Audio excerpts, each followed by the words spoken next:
Hello, JAG Program. My name is Dalton Alberton, and I am with LADD Dental Group. I've been in contact with Miss Current, and I spoke at a couple different classrooms last year. Obviously, with what's going on, can't do it in person this year, so I wanted to hop on here and still do it in a somewhat interactive way. If you guys do have questions, comments, anything like that, please comment below in the section, and I'll get back with you and kind of give you my thoughts or feedbacks or opinions and kind of anything like that. And I'll kind of just hop right in. So LADD Dental Group is a family company, so it's something that we feel really proudly about, and we're very community minded. So doing events like this and stuff like this is something that we feel really proud to be able to do and to kind of give back to the areas that we serve. So I'm going to hop in here and talk about some of the job opportunities in the dental space, and then I'll pivot and talk about my specific role. So hang with me. This will be about 25-minute video or so. It was a little bit different last year when I could be interactive and answer questions and kind of make it more of an open format. But with this just kind of being a monologue, I'll try and make it as interactive and engaging as possible. So we'll start first. Most of you guys know at the dental office, there is a dentist. So that is the, in terms of education, the longest degree to work in the dental space. So to be a general dentist, you need 4 years of undergrad, and then it's a 4-year dental program. So it is competitive. It's tough to get in right now, but there's a lot of positives to that as well. Again, they really look for extracurriculars. They look at how did you spend your summers. What are some of the things that kind of differentiate you from other individuals that are also looking to get into the medical or dental fields? So again, pretty good job satisfaction with dentists. We have 12 on staff with LADD Dental Group, including some specialists. That's a little bit different. And I don't want to talk too much about the dentist job, because again, in terms of percentages, that's not a huge number. So for our organization, we have 100 employees. Only 12 of them are actually dentists. So as you can see, again, that's not a huge number. The one interesting thing, or what I find interesting at least, is your average dentist graduating this year will graduate with $400,000 of student loan debt. So yeah, a little bit of sticker shock there. So a lot of people are interested when they hear that number. So just kind of food for thought. We'll pivot now and talk about hygienists a little bit. So your hygienist, that's going to be who is going to clean your teeth. So you'll see them probably 2 times a year. Normally, they do a great job of building relationships with their patients, educate them about brushing and flossing, gum disease, stuff like that. In terms of the dental office, #1 job satisfaction for sure. Definitely the hygienist. So they have a great work-life balance. Normally, they're working 4 days a week. It is a 4-year degree. So instead of going to dental school, you can do this at different universities in a 4-year program. So not taking on that additional debt, not taking on that additional schooling. And again, really, really good job satisfaction. And the hygienists at LADD are awesome. They, again, pride themselves on the patient education, pride themselves on getting the teeth clean and avoiding patients from having that perio disease, which leads to teeth falling out and other situations that nobody really wants to be in. So after the hygienist, we'll stay clinical and we'll talk about dental assistants for a little bit. We do have a fair amount of dental assistants. So the top 2 in terms of overall numbers are dental assistants and treatment coordinators that we have on staff here at LADD. So your dental assistant degree is going to vary depending on what school you go to, but it's at most a year-long program. Now you can go and get additional schooling to be expanded duties to go and then place fillings and stuff like that. But generally speaking, it is a 1-year degree or less.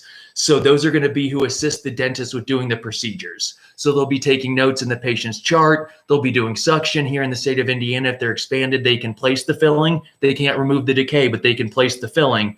So, and again, another one with a good work-life balance. Most are 4 days a week.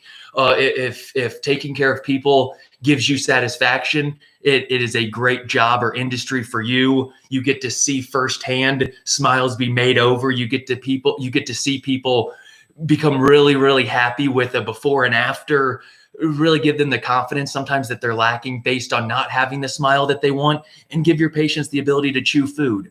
because it is something that I think sometimes is taken for granted.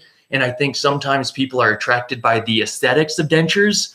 And the problem is the dentures look really, really good. But if they're not implant retained dentures, it's really hard for them to fit and feel like natural teeth. A lot of times there's tough. Again, there's nothing really holding or fixating that denture in there besides your tongue and a little bit of some bone ridge that you have. But again, when you realize how much your tongue moves, even when you talk and you eat and things of that nature, conventional dentures are very, very tough. So again, that's where you go back to the hygienist of brushing and flossing. You really kind of educate those patients on what about the long-term importance of that. Because again, chewing food, obviously everybody loves to eat, myself included. Hard part is when you have an upper denture, it covers the palate of your roof, the roof of your mouth. So about 80% of your taste comes from the roof of your mouth. So without that, you really do miss out on a lot. So just throwing that out as a caveat. So for you guys who are still young, again, really brush and floss. We don't just say that for fun. There's real logic behind that. So switching gears a little bit, we'll go to the clerical staff. So we'll talk about our treatment coordinators now. So you don't need to have a specific degree to be a treatment coordinator. For us, we require a high school degree, and then normally we'll look for either job experience or something along those lines. So even retail experience sometimes can work as long as you're a fast learner and you can understand the insurance game. That's the trickiest part of the treatment coordinating is understanding the treatments first and then understanding the insurance part of it as well. So twofold there. Again, not an easy job, but another one that is very fulfilling. One that you're able to educate patients as well on, hey, this is the treatment that's been diagnosed. This is what your insurance will cover, especially if it's root canal versus extraction. You can talk about both or follow up with the dentist, what the dentist has already said in the back. So again, it's one where there is a learning curve to the job, but a high level of job satisfaction as well, because you are in the space of giving people what they need. So it's something that is very rewarding when done the right way. So, and then we'll talk about some other roles. So for myself, I am in charge of marketing and business development. So that's another job that you can get in the dental space. So as you go to more clerical, that doesn't require necessarily a dental degree. Another clerical role can be IT. So again, for us, we have a cloud-based dental management software, all of the x-rays, all of that stuff. Technology is very, very important in the dental field. So, and it's only getting more important with the prevalence now of 3D printing, with 3D milling, all of that stuff that's now happening even at the office level. That's just getting more and more important. And for you guys in high school right now, tech is the next wave, right? It already has been, and it's just going to continue to eat market share because there's some things you can do through automation and artificial intelligence and things of that nature that it's just really hard to recreate at the human level. So now we'll pivot and talk a little bit about my specific role. And I'll talk about marketing overall in general too, just to make it a little bit more usable for your specific life. Because obviously not everybody's looking to get into the dental field, but there'll be more of you or some of you guys that are curious about learning more about specific marketing and those type things. So I'll talk about my specific role again as a marketer in business development. So how I look at marketing is twofold. You obviously have your online marketing and then your traditional marketing. I think both still have their place in today's day and age. So what we try and do primarily is I built all of the websites and we did it pretty cost effective. So I just built them through GoDaddy. I made them as search engine optimized as I could. I backlinked them. I have videos on there. I have a lot of content on there so that we pop up first, or I want us to pop up first when somebody types in, for instance, tooth pain, dentist near me. Those type words I try and list on our website a lot. So then the Google spiders or their algorithm can pick that up and find us relevant. So that's been a big wave, and that's a big push in marketing overall is search engine optimization, which is again kind of the web design and web development. And then you have your social media stuff, which again, I'm sure you guys are probably better at even than me because you've grown up with it. So we're on Facebook. We're obviously on YouTube as I'm going live. This is my first YouTube live. So we'll see how this all turns out. So again, comment and let me know if you like it, dislike it, all that stuff. So yeah, Facebook, YouTube, Instagram, Twitter, LinkedIn. We're on the platforms. We want to engage. We want to show the community who we are. We want you to understand that we're here to help. The dentist doesn't have to be scary. I know there are a lot of bad dental experiences out there. So we want to do our part to, again, let patients know and the community know who we are even before they come to our office. So Google My Business is another thing that's been huge for us. We have a ton of Google content, and that's specific just to Google. So again, if you guys are looking to get into the marketing space, I would definitely push web design, web development, play around and get familiar with, play around with Google My Business. Another really great way so you can show up and be relevant on search engines. That's the next wave. So it's going to be all about, as the new consumer behaviors come out, getting the positive online reviews, popping up first, making it so patients can find you easy, or customers, whatever business you get into, customers can find you easy. So, and then I'll talk a little bit about traditional marketing. So definitely still has its place. I mean, the radio, we market through the radio. So Rock 98.5, Z92.5, Shine 99. You'll hear us on some of these stations from time to time. We'll also do mailers. So mailers are another one where it's a little bit antiquated almost in a sense, but they have very good ROI capabilities. So, and when I say ROI, this is a key term for you guys to know that want to look at being in marketing. That is return on investment. So however much I spend in marketing, I expect to get more back in return. So that's a really big thing. So instead of actually being an expense on the business bottom line or on the profit and loss statement, you actually, if you do marketing well, you will actually come out as a positive, because again, that additional revenue is going to cover what you spend in marketing. So that's really what our jobs are as marketers, is seeing, okay, what am I spending? Where am I spending it? And what am I getting in return? So we've done billboards from time to time. Another, that would be definition traditional marketing. So radio, mailers, billboards, those type things, again, traditional. Even something like this, a community thing like this would be traditional marketing. We're the official dentist of the Kokomo Jackrabbits, another one that's in that traditional bucket. So for us, we try and be very organic on the social media stuff. I find, again, from an ROI perspective, it's tough to really get the conversion numbers through social media. But what I do think it's huge for is brand recognition. So it doesn't always, and that's where ROI gets a little tricky, because sometimes you can't really quantify your brand recognition. So that's where it gets a little bit tough or a little bit complex. But that's, again, our job as marketers to understand, what are we spending? Does that brand awareness then lead to customers at the end of the day? That's what we have to quantify and justify to our bosses of, hey, I want to spend X amount here. This is what I expect to get back. So again, that's kind of the nuts and bolts overall of some marketing. Again, and then another important step for us marketers and myself in general is our product offering. So for us, we do specialty dental care. So we have specialists that will take out your wisdom teeth, place dental implants, provide dentures, all of those type things, especially implant retained dentures, which is kind of the gold standard. And what I would advise, if anybody actually gets to the place where that's the treatment option that's best for them, I would recommend the implant retained. Now, it is a lot more expensive because, again, it's a lot more technology and a lot more time that goes into it. But as in life, you get what you pay for on that. So again, that then falls to me as marketers, is getting our product offering out there. And what's tricky about marketing in the dental space is, who wants to talk about dental, right? I mean, it's not the most fun topic for anybody outside of the space. So then it's up to us to engage with people, make the dentist more fun, make them less scary, let them know, hey, we can do veneers if you don't like your smile. We can do a crown if you're having pain. We can do a root canal if you want to save the tooth and not have it extracted. Stuff like that. So for us, if you have high dental anxiety, sedation dentistry.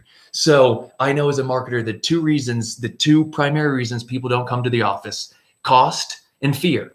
So for us, we have an in-house dental discount plan for anybody without traditional dental insurance that saves them a ton of money. Fear, that's objection number one, done. Objection number two, fear, we offer sedation dentistry. So in all forms, we have nitrous oxide, we do oral conscious sedation, and then our oral surgeon will even do IV sedation. So depending on the severity of your anxiety and what treatment you're coming in for, that's going to vary on what type of sedation we would recommend or what type you would ask us to have. So that's the challenge for us is educating the community of what we do and how we do it, and getting that buy-in, again, with the elephant in the room being who wants to talk about dental, right? So that's a little bit about, and I see I'm at the 15-minute mark. So that's about the nuts and bolts at a high level or 30,000 foot view of the dental industry. And then I'll talk about, like I did kind of last year, of just, in my opinion, the job market in general. So I spent about 4 to 5 years selling spinal implants before I joined LADD. Again, we are a family company. So Mary LADD, my wife, is actually the CEO. So Dr. LADD is my father-in-law. So I saw an opportunity to go from Zimmer Biomet to a family company, go from something I didn't really believe in to something that I truly, genuinely believe in terms of, again, the importance of oral hygiene, the systemic ties of gum disease to heart conditions, plaque buildup, all of that stuff. I've just been fascinated to learn the ins and outs and intricacies of the space and see the long-term true benefit of what we're able to provide. So to pivot again and back to the marketplace in general, you guys that are just graduating, and the juniors as well, you guys are entering a highly competitive marketplace. So we're, again, fighting with artificial intelligence. We're fighting with machine learning. We're fighting with all of these algorithms that are out there that never have a sick day, never show up late, never make errors, all of those things, which, again, then falls on us. How do we differentiate ourselves? Just like I talked about earlier, how dentists have to differentiate themselves that are trying to get into dental school. It's the same for all of us. And again, Google is working hard on basically being able to automate all phone calls. They've spent a ton in audio recognition. So as they get smarter and smarter of hearing words and different cues, there's going to be a ton of disruption in the next 5 years here.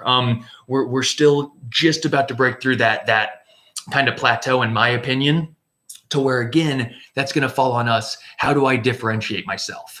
The one thing we can do as human beings and individuals that robots cannot do is build relationships.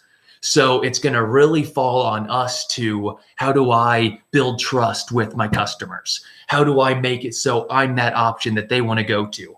How do I make it so they want to hear my voice and speak with a human, not speak with a robot? And make all of that work. Again, another big benefit that robots have is they don't need health insurance, right? They don't need a lot of those things. And technology is one of those interesting things that over time, they actually decrease in price. So one of the few objects that as time goes on, the price decreases. So again, there's just a couple different headwinds that into the marketplace that you guys are coming out into, that there's going to be some disruption in your guys' space. There's also going to be a lot of opportunity that comes from this as well, though. So I would highly recommend, if technology interests you, there's always going to be a space for tech. Coding is always going to be important and just going to get more important. Being able to troubleshoot IT problems, again, is going to be another job that's in demand forever. And then you look at certain things. Dentistry is always going to be around because, again, people are always going to have teeth and they're going to always need to keep them or look at different options if they can't. Same thing with medicine. Same thing. Now, again, sometimes automation is going to potentially change the role, but it's always going to be needed. So I just kind of throw that out there to kind of plant some seeds and get you guys thinking about what do you guys find interesting, and then also what needs are out there in the market. A thing that I am super, super bullish, and a skill that I don't have, are most of the handiwork. Again, the trades, I am unbelievably bullish. If you guys want to be entrepreneurs and start your own company, the best way to do it is to get a skill that you can market. So if you're a great electrician, I would do that all day long. And again, everybody's going to need that. Everybody needs things wired, and not many people are able to do that. Carpenters, very, very lucrative opportunity. Supply and demand on all of the trades is in your favor. Not many people are chasing those jobs, which means now those jobs are becoming more lucrative. As long as we stay a free market economy, it is all about supply and demand. Welders, excellent opportunity. Plumbers, excellent opportunity. Everything in the trade space right now is providing unbelievable opportunity. And again, back to entrepreneurship, I know that's kind of a buzzword right now. You got to understand what you're asking for. There's some great things about being your own boss, and there's some really stressful things about being your own boss. it's been very interesting how my perspective has changed from being an employee at Zimmer Biomet ultimately to being here and being basically an owner of the family business. And they're two different paradigms, and they really are. And there's pros and cons to both. So that's just one, again, as from a high level, I just want to kind of get your guys' wheels spinning, and just talk about some of those things that don't always get addressed. I think sometimes, again, especially with social media right now, it's all about being your own boss, right? And it's all about selling stuff through Amazon or some of that stuff. My one kind of pause or hesitation there is, if anybody's talking about easy money, stay away from it. There is no such thing as easy money. If there was, we'd all be doing it, right? And then it's back to supply and demand. So that's just pretty much a principle in life. There is no such thing as easy money. So again, back to us, it is our job to differentiate why does a company need me? What can I provide to this company that they don't currently have? Again, changing that paradigm in our minds to not what can the company do for me? What can I do for this company? Right. So, and again, with this COVID stuff and all of the unprecedented things that are happening, it's going to be very interesting to what the next 2 to 3 years look like in terms of it, in terms of the economy. And I do think we've been on a 12-year bull market. A lot of signs are looking like there's going to be a contraction in that market. So it's going to make a competitive marketplace even more competitive. So this is where we look in that mirror and we say, what am I really good at? What do I find enjoyment doing? And what can I see myself doing for an extended period of time? Again, you don't have to love it. Jobs are not always going to be fun. Again, they're jobs for a reason, and we spend a lot of time doing it. So there's going to be parts of it that you really, really like, but there's going to be parts of any job that you have that you're not going to like. And that's our job to get through it and make the best of it. So again, that's kind of just my presentation in a nutshell. I wanted to talk early on about the dental space in general, and then at the end kind of pivot a little bit more to marketing and just the marketplace in general. So if there's any questions whatsoever, comment below. I'll get back to them for sure. If Miss Current wants me to do another video and talk about some other things, I'm more than happy to do so. I appreciate you guys putting up with me, as this is my first YouTube live video. So I would ask if you guys could please subscribe to the channel. Again, for us, it's all about that SEO growth and all about growing the web presence. So, and as you guys know, Google owns YouTube. So the better your YouTube presence gets, the better your Google presence gets. And it's just also intertwined and interconnected. So I threw a ton of information at you guys. I hope that's what you were looking for. Thank you again for this opportunity. I always enjoy kind of coming on here and being able to talk to the future generations and talk about a little bit what I've learned. And I still have so much to learn. And every day I learn numerous things. It's kind of a good mantra to have, to at least learn one new thing each day. But I think we can learn way more than that. That's the beauty of the internet, is there's abundant information at the click of a finger, right? So again, it's a beautiful time in terms of self-enlightenment and being able to seek out those answers. So again, thank you guys very much. If LADD Dental Group can ever help you guys or your family, again, please comment below. We're on all the social media platforms, so you know where to find us. And again, please let us know how we can help, because we've been, one of our mottos is family serving family since 1978. So we're 100% a family-owned company, and we live still in the communities that we serve. So again, thank you guys very much for this opportunity, and I look forward to hearing from you guys. Have a great day.